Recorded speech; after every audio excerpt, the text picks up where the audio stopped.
O nosso assunto, nós vamos falar um pouco sobre causa e efeito nas questões das provações coletivas. Nós precisamos, o nosso amigo já desencarnado, Hermínio Corrêa de Miranda, aliás, é um escritor com uma quantidade bastante razoável de obras e um grande estudioso, vale a pena ser pesquisado, ser estudado. Como pesquisador que foi, fez um trabalho brilhante para facilitar o nosso entendimento e aprofundamento da doutrina espírita. É com uma colocação dele, de uma forma bastante simples, dizendo que acaso é o pseudônimo que Deus usa quando não quer se identificar.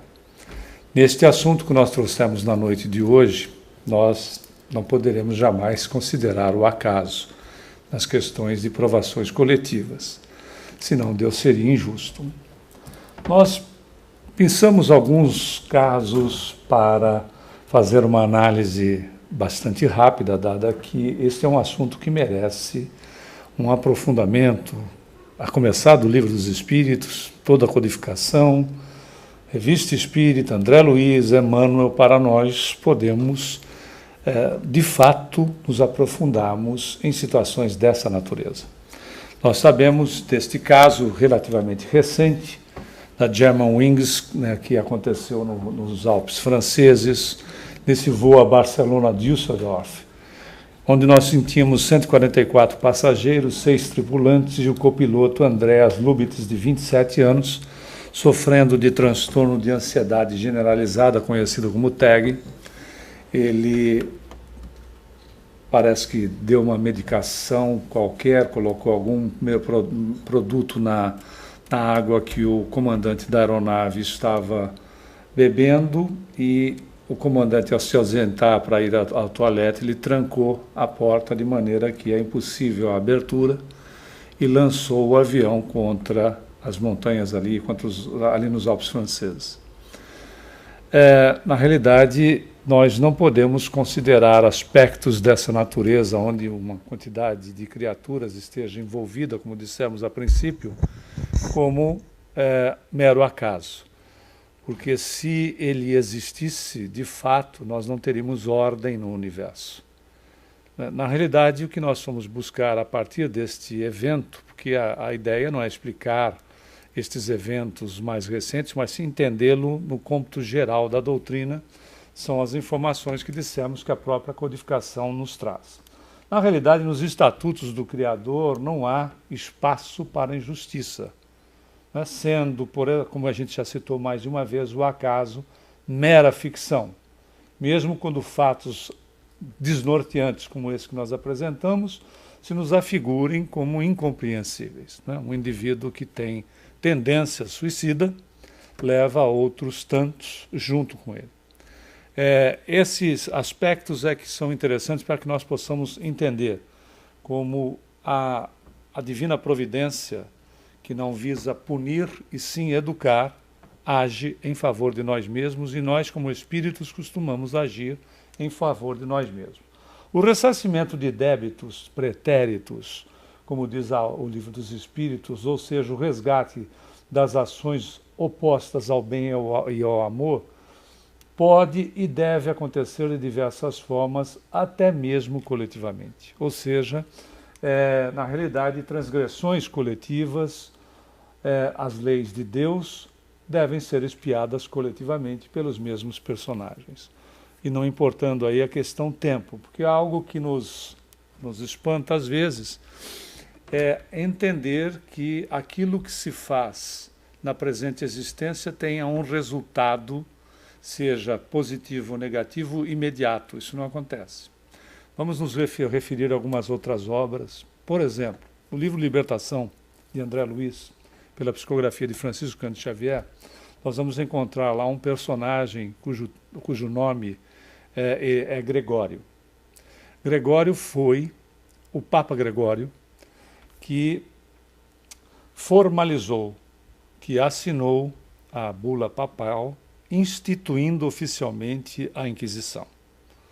A gente já queimava a gente antes, mas a partir dele foi oficial.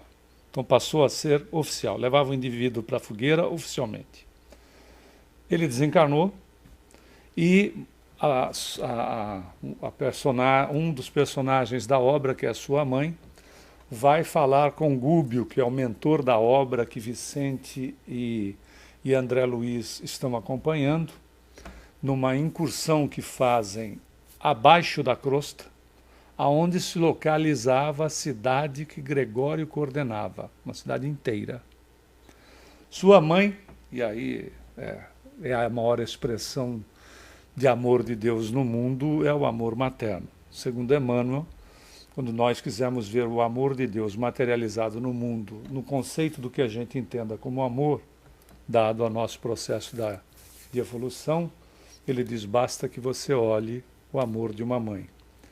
E Emmanuel, ainda feliz nessa colocação, diz que a mãe é o médium de Deus materializando o corpo do Espírito que o Senhor coloca no mundo.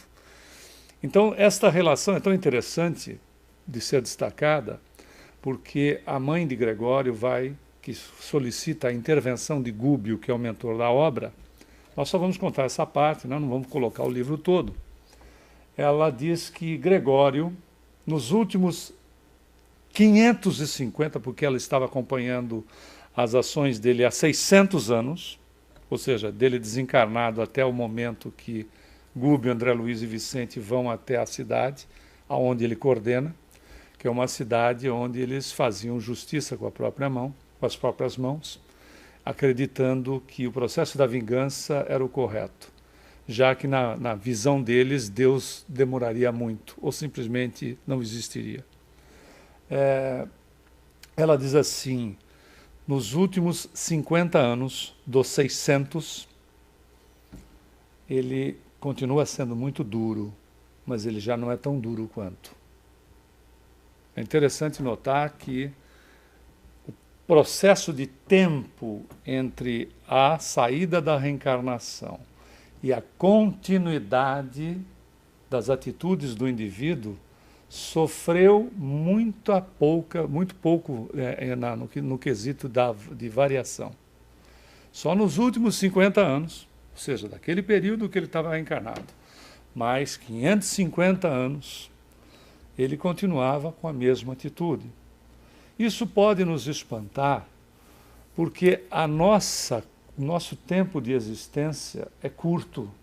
Então, para nós, 500, 600, 1000 anos é um tempo muito extenso. Jesus passou no planeta 2000 anos. O que são 2000 anos para quem é imortal? Para nós, 2000 anos significa muito, porque só agora nós tivemos a possibilidade de conquistar um avanço na nossa faixa etária para desencarnar próximo dos 100 anos. Depende do país, evidentemente. Países do primeiro mundo, centenários são em maior expressão. Só a Califórnia tem 23 mil centenários. Então, na realidade, países de primeiro mundo têm uma maior expressão onde criaturas chegam ao 100º aniversário. Mas em outros países, como por exemplo o Brasil, a idade média hoje, já com grande avanço, é de 73 anos e meio para homens e 75,5, 77 para mulheres. Porque no final das contas o sexo frágil são elas, e elas duram mais que a gente. Mas enfim, o fato é que isso é uma conquista muito grande, porque em 1950, quando a IBGE começa a fazer os levantamentos, o indivíduo vivia no Brasil 45 anos. Já demos essa informação antes aqui. Esse que vos fala estaria fazendo a palestra materializado, porque já estaria desencarnado há 15. Então, veja, isso para nós é tudo muito longo, né? Essas esperas, esses tempos. E a questão de justiça divina tem que ser alguma coisa que, na realidade, o Emmanuel diz assim, a respeito da nossa justiça. Ele diz assim, a justiça nossa cheira a vingança.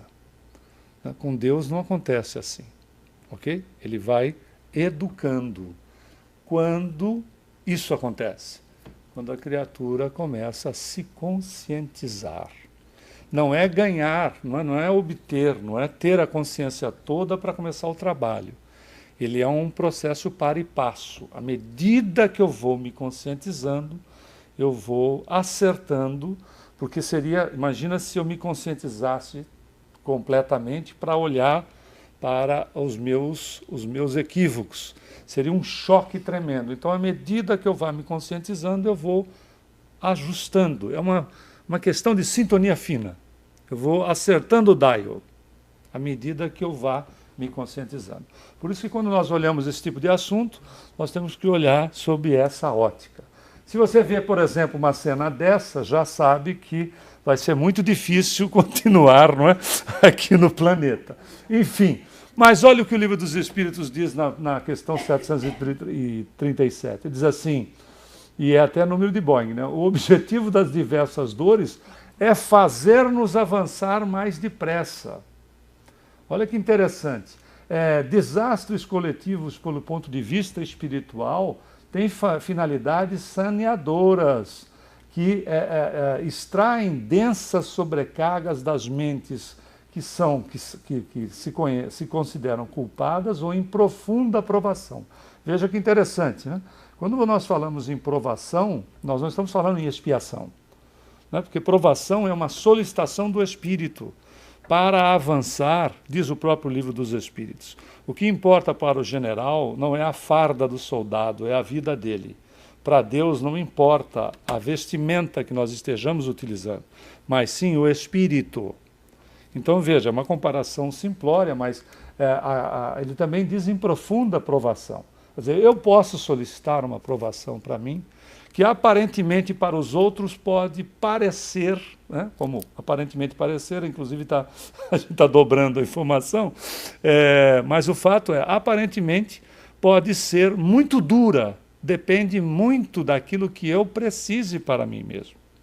Então, por vezes, nós encontramos pessoas, assim, com boas pessoas, que por vezes passam por provações muito difíceis, no campo da enfermidade ou outras, e que têm uma resignação muito grande. Resignar-se não é aceitar a prova sem tomar uma atitude de minimizá-la, não é isso? Mas é não se revoltar contra, porque aí é uma questão de, né, estar reincidindo no próprio erro e ainda ficar no mesmo local como se fosse patinando no português comum. Então veja que nós encontramos pessoas que têm assim uma resignação muito alta diante de provas muito difíceis e que nós não podemos avaliar com colocações que são irresponsáveis, do tipo, o que fez essa pessoa para merecer isso? De repente não fez nada. Ela simplesmente está passando por uma situação cuja situação em si é uma alavanca de elevação da pessoa. Nós já tivemos oportunidade de cuidar de casos onde onde o espírito pediu aprovação para si mesmo. Mas não precisamos sair do Livro dos Espíritos. Nós encontramos nesta obra informações do tipo, às vezes na família que briga muito, a família brigando muito, vem o primeiro neto daquela família com uma enfermidade congênita. E qual é a razão daquilo? Na realidade, aquele espírito não fez absolutamente nada, não está passando por expiação nenhuma, mas está fazendo uma prova de amor, porque todo mundo para de brigar para prestar atenção nele. Como o interesse dele é unir o grupo, ele vem numa verdadeira prova de amor em favor daqueles que não se entendem, para que eles parem de brigar entre eles e, dando foco nele, automaticamente possam começar a se entender. Então veja que seria muito imaturo, né? Qualquer afirmação do indivíduo que está passando por uma situação difícil, ou mesmo esse tipo de provação, seja especificamente porque ele tenha cometido algum débito no passado, né? E, continuando, profunda provação visando o reequilíbrio da criatura, que recorre a processos depuradores e liberativos daquilo que falamos à medida que vá se conscientizando. Quando nós não temos que passar, nós não passamos. Então, não existe, porque fulano teve sorte, porque isto ou aquilo, colocações do tipo, assim como se Deus fizesse privilégios para uns e, não é, castigasse outros. Nós temos dois casos de amigos próximos. Nesse São Paulo-Rio, que foi o 402 da TAM, 2 amigos nossos desencarnaram. Desencarnaram, embarcaram e logo em seguida esse avião acabou caindo ao decolar do aeroporto de Congonhas. No entanto, um terceiro, também amigo nosso, que sempre foi um indivíduo pontualíssimo, naquele dia, depois conversando conosco, não em espírito, evidentemente, mas devidamente reencarnado, ele disse que colocou lá o celular para despertar, e para despertá-lo, o celular funcionou, e ele não sabe como. Ele tocou no celular e dormiu novamente. Despertou num sobressalto, viu a hora, era possível ainda pegar esse voo, foi até o aeroporto, chegou no aeroporto, o voo tinha acabado de fechar. Ele ainda insistiu e se irritou com a atendente para embarcar no 402 e ela disse, de jeito nenhum, o voo fechou, o senhor espere o próximo. O outro, o de Porto Alegre, São Paulo, um amigo nosso também, estava em Porto Alegre e foi aquele que passou direto na pista do aeroporto de Congonhas, acho que era um Airbus, se nós não nos enganamos. Ele chegou no aeroporto, terminou a reunião dele, na empresa que nós trabalhávamos juntos, a reunião dele se encerrou mais cedo, ele foi para o aeroporto e chegou bem antes do horário do voo dele, e era esse 3054, e ele pegou ainda, era a época de trocar o bilhete lá, de apresentar lá o ticket, ele foi até o check-in, a atendente disse, este voo, que era o 3054, tem lugar, o senhor quer ir nele? Ele disse, tá bom, eu vou. Deu o ticket. Na hora que ela começou a cadastrá-lo no computador, ele disse, quer saber? Eu não vou não. Eu não vou porque eu estou com um pouco de fome, eu não gosto de comida de avião. Eu vou ficar aqui pelo aeroporto, me virar por aqui, eu vou comer alguma coisa por aqui, me devolve o ticket. Quando não há, né? Veja, não existem acasos nem sorte. Quando não tem um compromisso, quando não existe um compromisso, seja por prova ou por expiação, ou seja, um compromisso de educação ou reeducação, a gente não passa. Por isso, pois é, o aspecto então quer dizer que a gente passa por aquilo que merece. É verdade.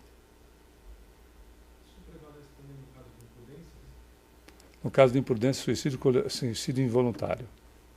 Se o indivíduo não tiver consciência. Se tiver consciência, é voluntário, porque sabe o que está fazendo. Na realidade, nesses casos coletivos, a lei do merecimento, e não é um merecimento favorecendo indivíduos e desfavorecendo outros. O merecimento é um processo construtivo. Quando a gente diz assim, fulano foi atendido lá na casa espírita porque mereceu. É verdade, porque ele construiu um processo. Está passando pelo que merece. Também é verdade. Ele construiu para merecer. Porém, esse está passando pelo que merece é muito amenizado. Porque se Deus usasse a medida para corrigir os nossos equívocos que nós usamos sobre nós mesmos em determinados momentos, a gente nem reencarnado estaria. Porque às vezes nós cometemos um deslize deste tamanho e imputamos sobre nós mesmos um nível de cobrança que chega a ser cruel, autoflagelativo. Por vezes não só psíquico, mas também somatizamos essa autoflagelação no que diz respeito a implantar em determinadas enfermidades por cobrança cruel sobre nós mesmos. O importante é que nós tenhamos, acima de tudo, o exercício da paciência para conosco. Não é fato? Porque a grande maioria de nós erra por não saber fazer. Quem não sabe fazer tem o direito de experimentar o equívoco. A partir do momento que nós saibamos o que estamos fazendo, temos consciência sobre, somos responsáveis diretamente, né? Ou à medida que vamos, né, fazemos o equívoco, lá na frente nos conscientizamos e temos a sagrada oportunidade de fazer diferente, de fazer melhor, e não entrarmos em situações que por vezes possam ser dispensadas. No livro Ação e Reação, André Luiz vai narrar um desastre aéreo também. Vale a pena a leitura também desta obra. E o instrutor espiritual vai comentar com ele que as vítimas deste caso especificamente cometeram faltas em outras épocas, atirando irmãos de altas torres ou recorrendo ao suicídio.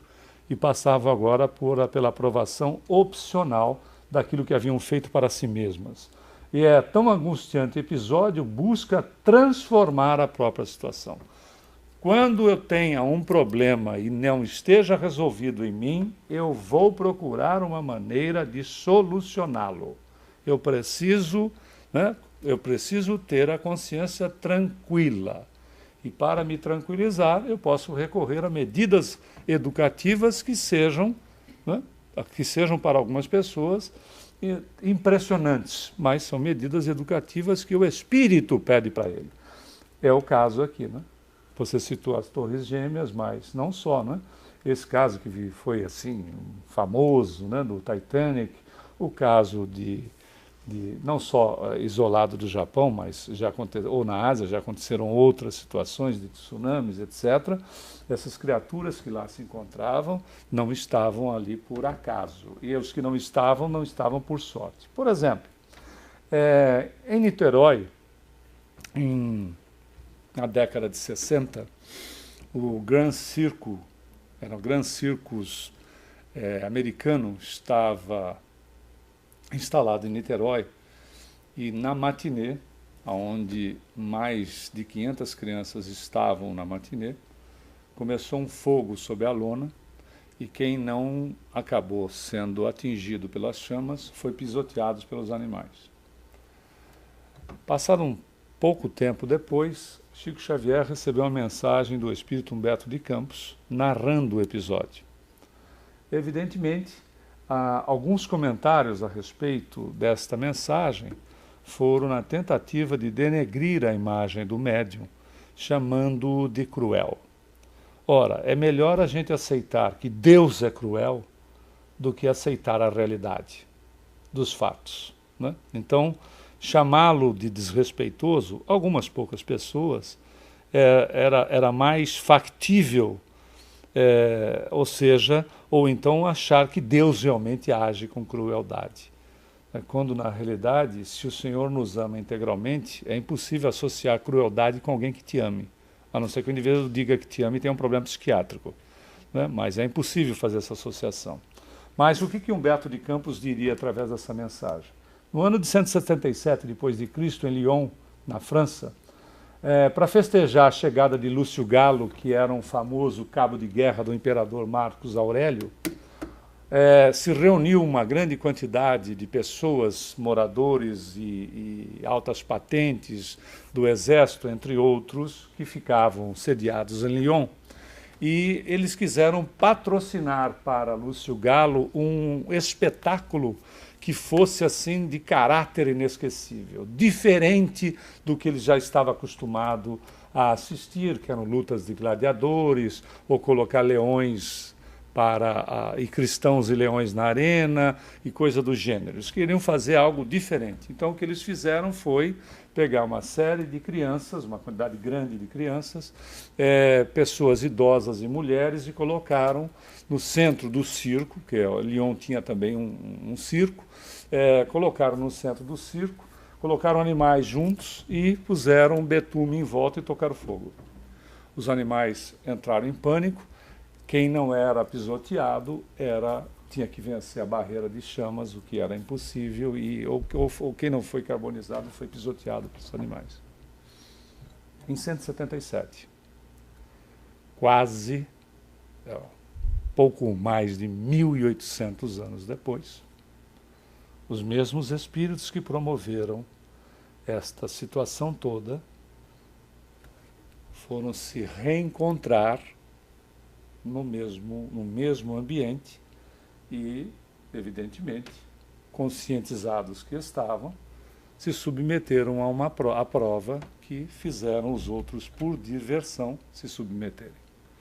Veja que não existe não só acaso, como existe injustiça. Eu que tenha a minha consciência, não consigo resolver o problema comigo, preciso de alguma maneira, né, tirar isso da minha frente, porque a gente vai evoluindo. Isso não quer dizer que você fica amarrado ao passado. Você vai evoluindo, mas aquele ponto está lá sem resolver. Né? Você vai evoluindo, mas aquele ponto está lá sem resolver. Não vai ficar, né, não vai ficar a mala lá no aeroporto. O que nos pertence nós vamos buscar.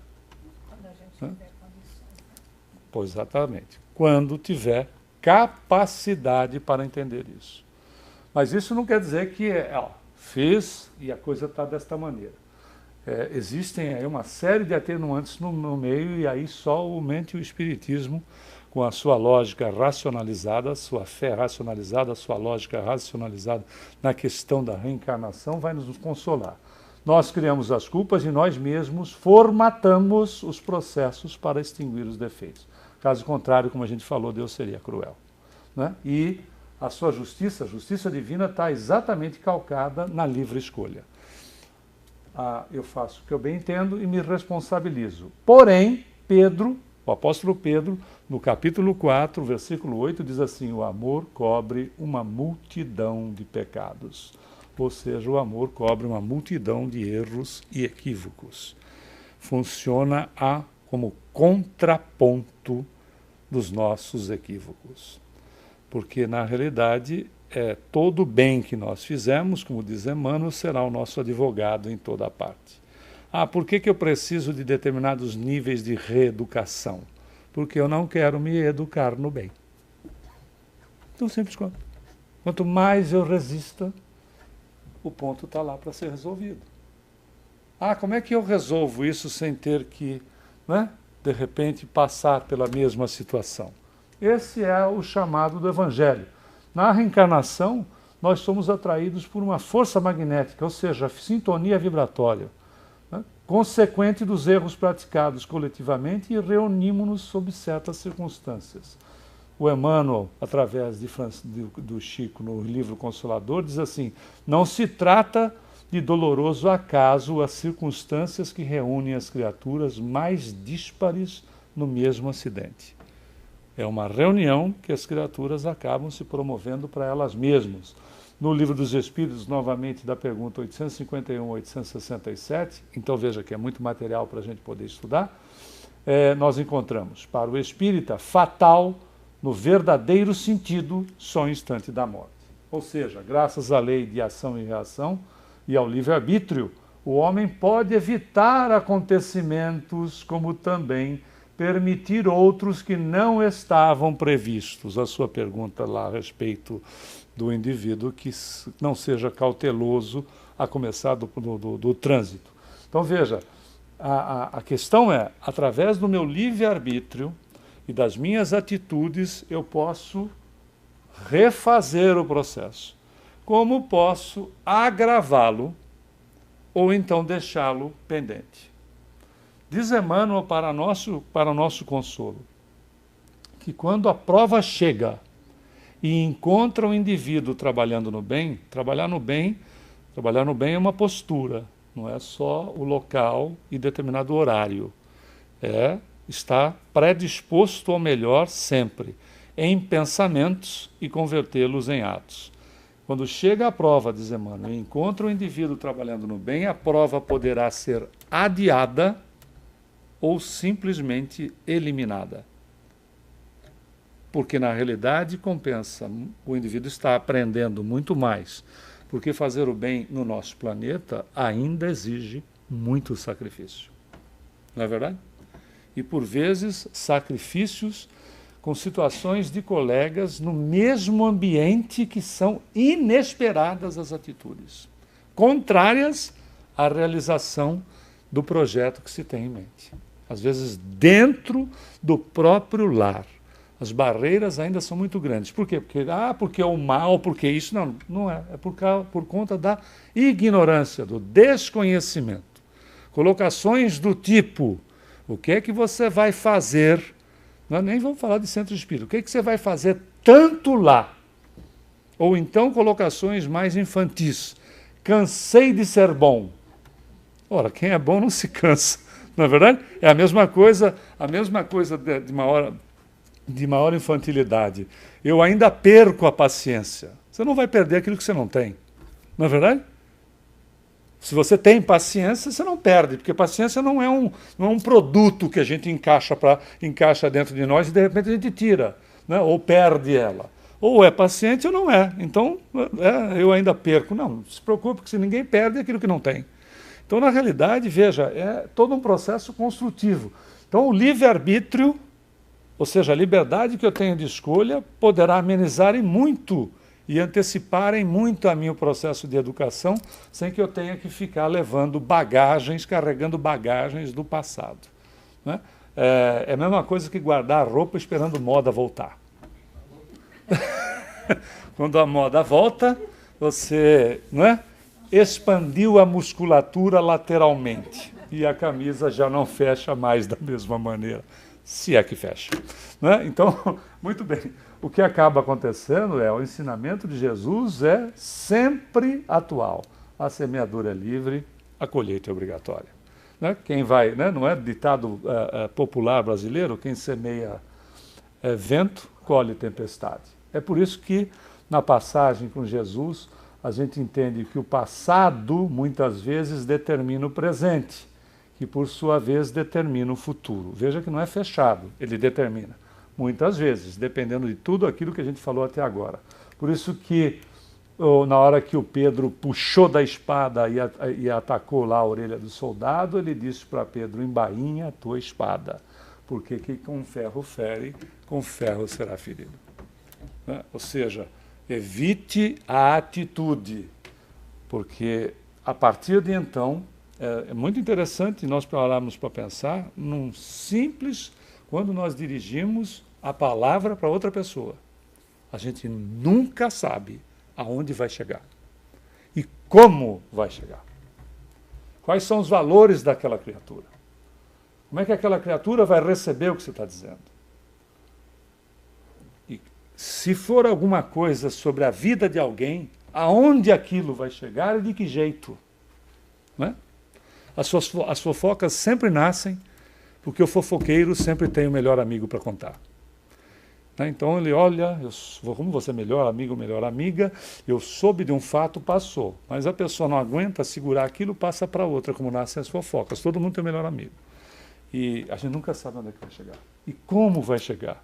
E quem vai denegrir situações, pessoas, instituições, etc. Por isso a necessidade de vigilância. Era isso que Jesus recomendava. Vigiai e orai, para não cairdes em tentação. Vigilância em nós mesmos, né, e oração para se fortalecer. Porque se nós formos buscar na própria oração do Pai Nosso, nós pedimos para que nós nos fortaleçamos diante das tentações. E o que é a tentação? Senão aquilo que a gente gosta. Você gosta de quibe? Não. Se você gosta de quibe, entre na cantina, agora no final da palestra, e da metade da cantina em diante você faça assim. Se você não resistir, essa é a sua tentação. Não é verdade? Porque ninguém é tentado naquilo que não gosta. Nós somos tentados naquilo que nós gostamos. Alguns gostam de usar a língua, que graças a Deus, diz André Luiz numa mensagem que se chama A Língua, através da psicografia de Chico, graças a Deus a língua, apesar de ser um músculo, é a única que não ganha em dimensão conforme a gente usa ela. Não é verdade? Porque você já imaginou se a gente ganhasse em dimensão, a gente ia andar com aquele carrinho de pedreiro carregando a língua. Né? Pois é, olha como Deus é bom. As coisas funcionam adequadamente. Diz o Evangelho então para nós, nem todo sofrimento é uma expiação. Muitas provas são solicitadas pelo Espírito visando o seu adiantamento.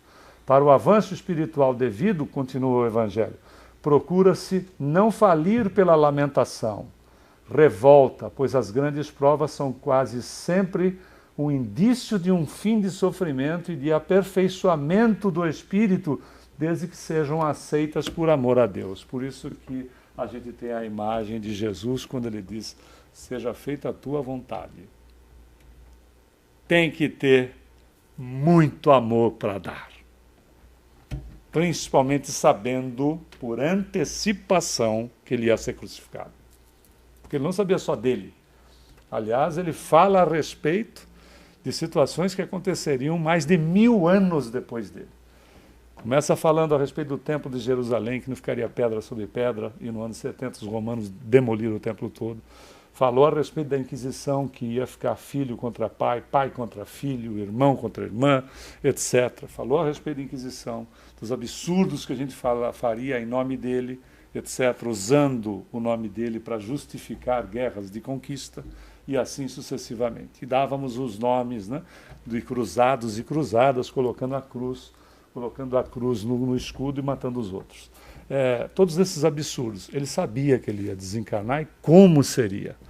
Mas o nível de evolução e de exemplo em relação à proposta da sua obra, da sua missão, faz com que ele chegue ao suplício, né? Porque não houve não houve um julgamento, houve uma condenação no caso dele. Só se condenou, ninguém julgou nada. E, na realidade, ele vai diante da paternidade, diante da paternidade de Deus, diante da divindade, ele diz: seja feita a tua vontade. Né? Que prevaleça a tua vontade e não a minha. E não, né? Esse é o desafio para todos nós. Né? E a função da dor sempre é para expandir horizontes, levando-nos ao equilíbrio. Por isso, diante dos compromissos kármicos, sejam eles quais forem, e expiações coletivas ou individuais, lembramos que a finalidade da lei de Deus é a perfeição do espírito. Quando nós aceitarmos que as leis de Deus não são punitivas e sim são educativas, nós não sofreremos com aquilo que se passa conosco.